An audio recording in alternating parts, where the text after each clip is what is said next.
नमस्कार, मैं हूं वैभव कुमार। आप देख रहे हैं DNN हिंदी यानी कि दलित न्यूज नेटवर्क। पिछले 8 साल से लगातार आप हमारी खबरों को देख रहे हैं। बहुत धन्यवाद। सब्सक्राइब कर लीजिए।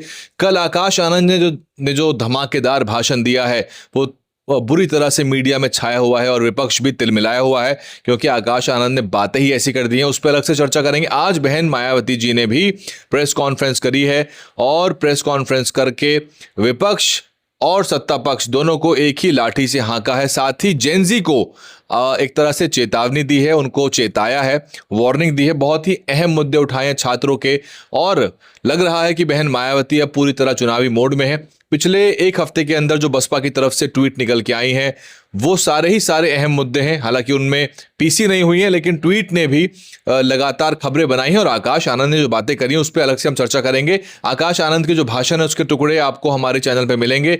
एक एक करके हम उसके टॉपिक वाइज जो हिस्से हैं वो आपको लगातार सुना रहे हैं। बहन जी ने सबसे पहले तो कहा है कि विपक्ष और सत्ता पक्ष जो है वो संसद को नहीं चलने दे रहे, और छात्रों का जो मुद्दा है उस पर राजनीति हो रही है। और बहन जी ने सवाल ये भी उठाए हैं कि कहीं इन दोनों की यानी कि सत्ता पक्ष और विपक्ष की अंदरूनी मिलीभगत तो नहीं है, और जो देश के छात्र हैं, जेनजी हैं, अपनी समस्याओं को लेकर वो बेहद दुखी हैं और बीएसपी इनके साथ खड़ी है, यानी कि बीएसपी जेनजी के साथ खड़ी है। यह आंदोलन देश के सभी छात्रों से जुड़ा हुआ है और बसपा सदा साथ खड़ी है। और ऐसे मुद्दों पर बसपा अपने तरीके से संघर्षरत रहती है।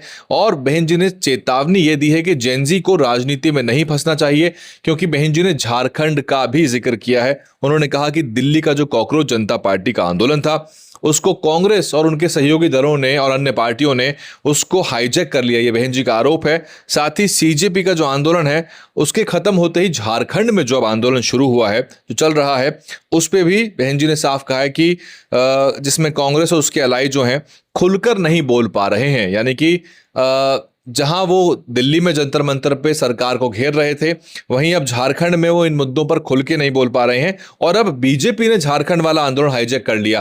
तो बेसिकली ये जो एक तरह से बहन जी ने नूरा कुश्ती तो नहीं कहा, लेकिन बहन जी ने कहा है कि ये दोनों ही पार्टियां यानी कि दोनों ही जो पक्ष हैं, सत्ता पक्ष और विपक्ष, ये आपसी खींचातान कर रहे हैं। दोनों ही दलित दोनों ही छात्रों के हितैषी होने की बात कर रहे हैं।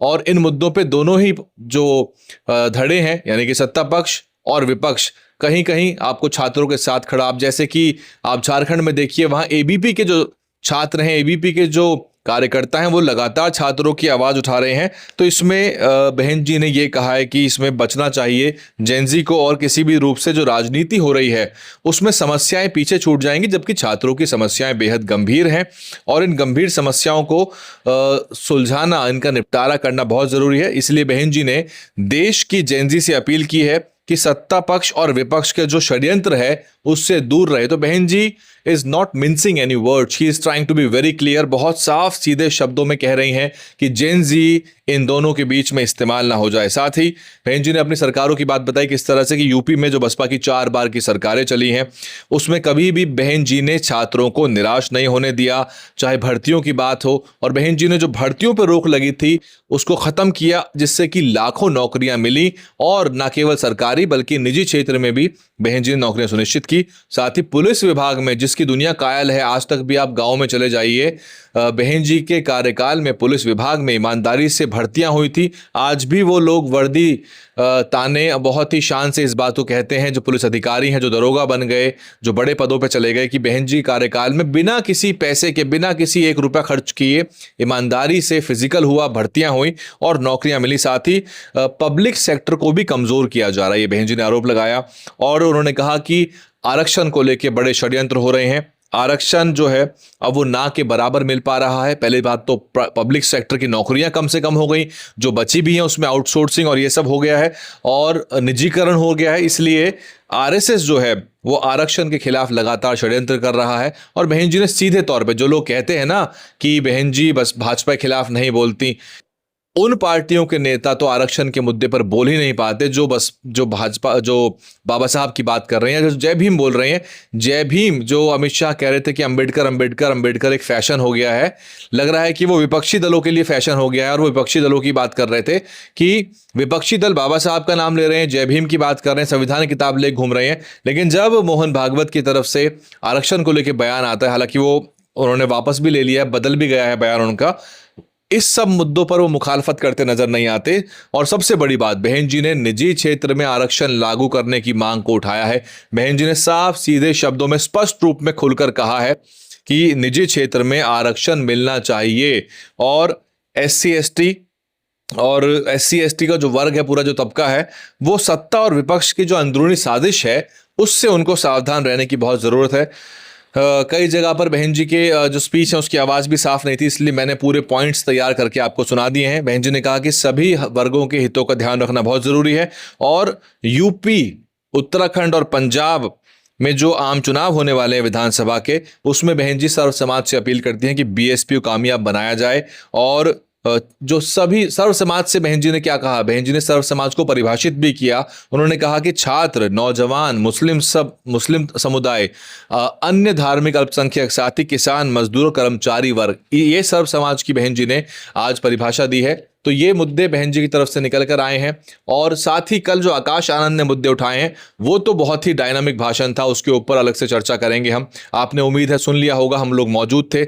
मैंने ग्राउंड पे दिखाया कि इस तरह से बेहद गर्मी में जहां पत्रकार भी बेहोश हो रहे थे, ऐसे में 1.25 घंटे से ज्यादा वहां जनता ने और जेनजी युवाओं ने आकाश आनंद को सुना है और तालियां पीटी हैं, क्योंकि बात ही कुछ ऐसी थी कि जो युवाओं के, जनता के दिल में घर कर रही थी। और हालांकि मैंने एक इस पे पोस्ट भी किया था और पोस्ट जो था वो थोड़ा जैसे कहते हैं वो लाइटर वेन में था, कुछ लोगों को समझ में भी आ गया, क्योंकि आकाश आनंद जी के निष्कासन पहले भी अच्छे भाषण को लेकर हो गए हैं। जब उन्होंने दमदार भाषण दिए तो कुछ बातें शायद नागवार गुजरी, लेकिन इस बार जो हो रहा है वो बहन जी के अप्रूवल से हो रहा है, ये मुझे अब तक समझ में आया। मैंने कल कहा था कि शानदार, दमदार, धुआंधार भाषण दिया आकाश आनंद जी ने, बस डर यह है कि निष्कासन ना हो जाए, क्योंकि निष्कासन हुए अभी अशोक सिद्धार्थ जी के और अन्य, लेकिन बसपा उन सब चीजों को पीछे छोड़ दिया। इससे आपको यह भी समझ में आता है कि बसपा की क्षमता क्या है।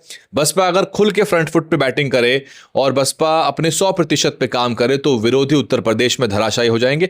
वैसे भी ये उस बार बसपा का चुनाव है, बसपा की सरकार बनाने का चुनाव है और दलित समाज को भी समझना पड़ेगा कि अन्य पार्टियां हैं, सब कुछ है, सारी बातें सही हैं, लेकिन इस बार बसपा को वोट देना उनके लिए महत्वपूर्ण है। ऐसी आवाज जनता की ग्राउंड से निकल के आ रही है। फिलहाल बने रहिए, ये क्विक अपडेट थी। बहन जी की पीसी को मैंने पूरी तरह से एनालाइज, समराइज कर दिया है, सारे मुद्दे आपके सामने रख दिए हैं।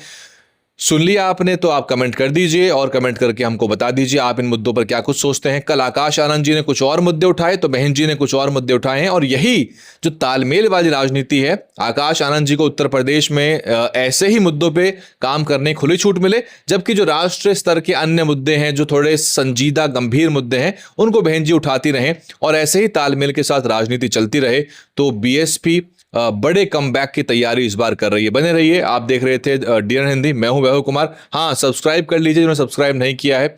आप हमें यूट्यूब, फेसबुक पे सब्सक्राइब कर सकते हैं और सामाजिक मुद्दों पे, दलित एट्रोसिटीज पे हम इंस्टाग्राम के ऊपर रील्स बनाते हैं, वहां पे पॉलिटिकल रील्स कम डालते हैं, कोशिश रहती है। बाकी कल मुनकाद अली ने भी अच्छा भाषण दिया, डॉक्टर अविन शर्मा ने भी बहुत अच्छा भाषण दिया है, वो भी सुनाएंगे। और मैंने अविन शर्मा से बातचीत की है, उस भीड़ भाड़ के अंदर मैंने डॉक्टर अविन शर्मा का इंटरव्यू किया है। आज शाम को 8-9 बजे आपको मिलेगा, सब्सक्राइब कर लीजिए, बने रहिए। और साथ ही रविदास मंदिर के मुद्दे के ऊपर भी एक बड़ी रिपोर्ट लाने वाला हूं, उस सबको देख लीजिएगा और मिस ना हो जाए, इसलिए सब्सक्राइब करना पड़ेगा आप। बहुत शुक्रिया वीडियो को आखिर तक देखने के लिए। यूट्यूब पर देख रहे हैं तो लाल रंग का सब्सक्राइब बटन दबा के बेल नोटिफिकेशन दबाइए और फेसबुक पेज को लाइक कर लीजिए, जुड़ जाइए।